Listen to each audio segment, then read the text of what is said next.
CBI के सवाल, क्या जेल जाएंगे अरविंद केजरीवाल? आज देश के सामने सबसे बड़ा सवाल यही है और इस बाबत दिल्ली के सीएम से जब सवाल पूछा गया तो उन्होंने कहा कि बीजेपी का जो आदेश होगा, जांच एजेंसियां वही काम तो करेंगी। एक के बाद एक ताबड़तोड़ आरोप लगाते हुए भारतीय जनता पार्टी पर दिल्ली के मुख्यमंत्री अरविंद केजरीवाल नजर आए। आपको बताते चले, कल सीबीआई अपने सवालों के साथ तैयार है। दिन में 11 बजे अरविंद केजरीवाल को समन जारी करके बुलाया गया है। दिल्ली के शराब घोटाला मामले में दिल्ली के मुख्यमंत्री से होनी है पूछताछ, लेकिन बार बार सवाल यही कि सीबीआई से जब सवाल जवाब होंगे उसके बाद क्या अरविंद केजरीवाल जेल जाएंगे, जैसा कि सत्येंद्र जैन और मनीष सिसोदिया के मामले में दिल्ली देख चुकी है। कई ऐसे सवाल हैं जिसको लेकर बड़ी कवरेज आज तक पर आप देख रहे हैं। खास मेहमान भी जुड़े हुए हैं, सभी से हम चर्चा करेंगे। लेकिन दिल्ली के सीएम ने आज किस तरह के आरोप लगाए हैं? शराब घोटाले को लेकर दिल्ली में घमासान जारी है। बीजेपी का हुक्म तो होगी गिरफ्तारी, कहा है अरविंद केजरीवाल ने।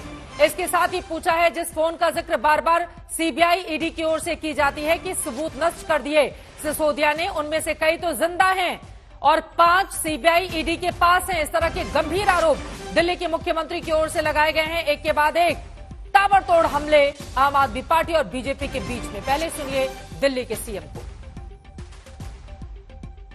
आज मैं इस प्रेस कॉन्फ्रेंस में कह रहा हूं कि 17 सितंबर को शाम को 7 बजे मैंने नरेंद्र मोदी को 1000 करोड़ रुपए दिए थे। कर लो गिरफ्तार उनको। ऐसे तो कोई भी इस देश में खड़ा होकर कुछ भी कह देगा।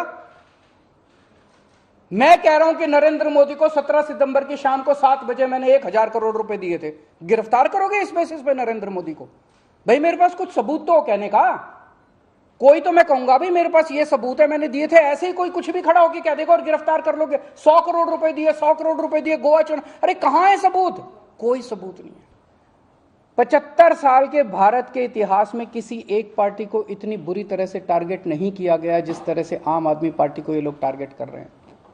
नंबर 2 को गिरफ्तार कर लिया, नंबर 3 को गिरफ्तार कर लिया और उनको गिरफ्तार करने का तो मकसद इनका यही था कि मेरी गर्दन तक पहुंचना। तो अब ये मेरे पीछे पड़े हैं, मुझ तक पहुंचने की कोशिश कर रहे हैं। किसी पार्टी को इस तरह से नहीं टारगेट किया गया जिस तरह से आम आदमी पार्टी को टारगेट किया गया। उसका एक कारण है, वो कारण है कि 75 साल के बाद आम आदमी पार्टी ने इस देश को एक ऐसी उम्मीद दी है जो कि कोई पार्टी नहीं दे पाई। दिल्ली के सीएम को आप सुन रहे थे, उनकी ओर से इस बारे में भी जिक्र किया गया कि अगर मैं बेईमान हूं तो दुनिया का कोई भी व्यक्ति फिर ईमानदार नहीं हो सकता, बीजेपी पर हमला करते हुए। लेकिन बीजेपी की ओर से भी किया गया है पलटवार। अनुराग ठाकुर जो केंद्रीय मंत्री हैं वो सामने आए और फिर आम आदमी पार्टी भी दे रही है जवाब। सुनिए दोनों के बीच राजधानी दिल्ली में शराब घोटाले को लेकर कैसे घमासान जारी है। अगर केजरीवाल भ्रष्टाचारी है तो फिर इस दुनिया के अंदर कोई ईमानदार नहीं है। मुद्दा भ्रष्टाचार है ही नहीं, मुद्दा भ्रष्टाचार की जांच है ही नहीं, मुद्दा शराब घोटाला है ही नहीं। ऐसा शख्स, देश का प्रधानमंत्री जो सर से लेकर पैर तक भ्रष्टाचार के अंदर डूबा हुआ है, उसके लिए भ्रष्टाचार मुद्दा कैसे हो सकता है? जो भ्रष्टाचार के खिलाफ आंदोलन करने की बात करते थे, आज भ्रष्टाचार के दलदल में डूबते हुए नजर आते हैं। श्रीमान अरविंद केजरीवाल की पूरी सरकार, एक के बाद दूसरा मंत्री जेल गया है। स्वास्थ्य मंत्री से लेकर शराब मंत्री से लेकर बाकियों तक, विधायकों से लेकर पार्षद तक जेल में है और ये दुनिया को ज्ञान बांटते फिरते हैं। शराब घोटाले में दिल्ली में जो लूट हुई और लूट की खुली छूट अरविंद केजरीवाल जी के नाक के तले हुई, उनकी सहमति के साथ हुई। मैंने पहले भी कहा था कि मुख्य आरोपी मनीष सिसोदिया जेल गए हैं, अभी तो किंग पिन की बारी है, अब उनको भी जांच के लिए बुलाया है। ठाकुर को आप सुन रहे थे, किंग पिन करार देते हुए दिल्ली के मुख्यमंत्री को। इन सब के बीच कल अरविंद केजरीवाल से सीबीआई करेगी पूछताछ। 2 खास मेहमान हमारे साथ बने हुए हैं। प्रियंका कक्कड़ जी स्टूडियो में, आम आदमी पार्टी की प्रवक्ता हमारे साथ मौजूद हैं और साथ ही हमारे साथ जुड़ चुके हैं आरपी सिंह जी जो कि प्रवक्ता हैं भारतीय जनता पार्टी के। आरपी सिंह जी, अरविंद केजरीवाल को आप सुन रहे थे, उनकी ओर से सीधे कहा गया कि अगर मैं बेईमान हूं तो फिर दुनिया का कोई भी व्यक्ति ईमानदार नहीं हो सकता है और बीजेपी जो बोलेगी सीबीआई ईडी वही करेगी। उनके इस आरोप पर क्या है जवाब आपका? इनको भूल रहे हैं ये। जी ऐसे ही बात ये सत्येंद्र जैन के लिए भी कह रहे थे, ऐसी बात ये मनीष सिसोदिया के लिए भी कह रहे थे। अभी कोर्ट ने हाल में क्या ऑब्जर्वेशन दी, क्या टिप्पणी दी कि सिसोदिया आर्किटेक्ट है पूरे इसका और ये जो पूरा खेल हुआ उससे 90 करोड़ की रकम का भी टिप्पणी दी कोर्ट ने। तो असल में क्या है कि अगर इनको ये लगता है कि ईमानदार कोर्ट जाकर सर्टिफिकेट ले लें, ये सर्टिफिकेट बांटने वाले कौन है? जो सबसे बड़े भ्रष्टाचारी हैं। दूसरी बात, एक इसमें सज्जन है विजय नायर, जो आम आदमी पार्टी के कार्यकर्ता है। जी। आपकी जानकारी दे रहा हूं, दिल्ली का मंत्री है कैलाश गहलोत, उसका बंगला उसको दे दिया विजय नायर को। विजय नायर उनके बंगले में रहता था और वहां से सारा खेल करता था। बता दीजिए, आज तक किसी और व्यक्ति को इस प्रकार मंत्री का बंगला कोई दे देता है? इसलिए दे रखा था कि वो दूध देने वाली गाय थी, वो उसके माध्यम से सारा खेल हो रहा था। वो इंटरफेस था साउथ के लॉबी के बीच में और इनके बीच में, जो दारू के जो टेंडर जिन्होंने लिए और इनके बीच का इंटरफेस था।